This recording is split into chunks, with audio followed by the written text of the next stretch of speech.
મિત્રો, છેલ્લા 10-15 દિવસ થયા એટલે કે જલારામ જયંતિની વાતના મારા પપ્પા એટલે કે ગિરીશભાઈ જસરાજભાઈ ગેલાણી કે જેઓ જૂના જનસંઘના અને જલારામ મંદિરના સેવાકીય કાર્યમાં અવિરત છે, તેઓ આટલા ટાઈમથી આ સેવા કરે છે તેનું ફળ એટલે કે આ લોકોએ રુચિર કાર્ય કે જે મારી સાથે વ્યક્તિગત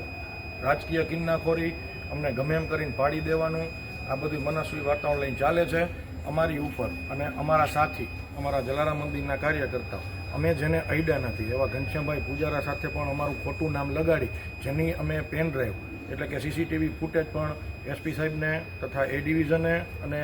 ગાંધીપ્લોટ બીટે આપેલ છે, તો પણ ન કરતાં પપ્પાનું રાજીનામું અમને સામાજિક રાજકીય રીતે પ્રતિષ્ઠાને હાનિ આપેલ અને અમારી જેમ બને એમ છબી ખરડાવેલ આ લોકોએ હજી આજે કાંઈ ન ઓલું ક્ષમતા મારા પપ્પાએ રાજીનામું આપેલ તો પણ આજે આ લોકો ગેંગ રચી અને સાંજે આવ્યા હતા આપણે મોરબી લોહાણા મહાજનવાડીએ, જેની મને જાણ થતાં હું અહીંયા આવ્યો ત્યારે રુચિર કારિયા, જતીન કારિયા, ધવલ રાજા અને તેજસ બારા આ લોકોએ અમારા મહેતાજીને ધાક ધમકી આપી આનું શું છે, આ રાજીનામા ક્યાં છે, આ ક્યાં ગયું, આમ ન ચાલે અને મારા પપ્પા સાથે પણ ગેરવર્તન અભદ્ર વ્યવહાર કરેલ અને લોણા મહાજનના પ્રમુખ તરીકે તેની પ્રતિષ્ઠાને હાનિ પહોંચાડેલ તો પણ પપ્પાએ રાજીનામું આપેલ તો પણ એ શાંત ન રહ્યા અને જેમ અપશબ્દ બોલી અને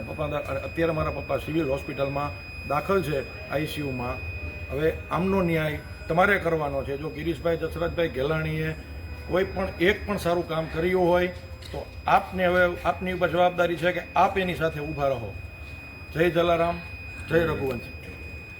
મારા પપ્પાને તમે આટલી બધી સેવા કરે છે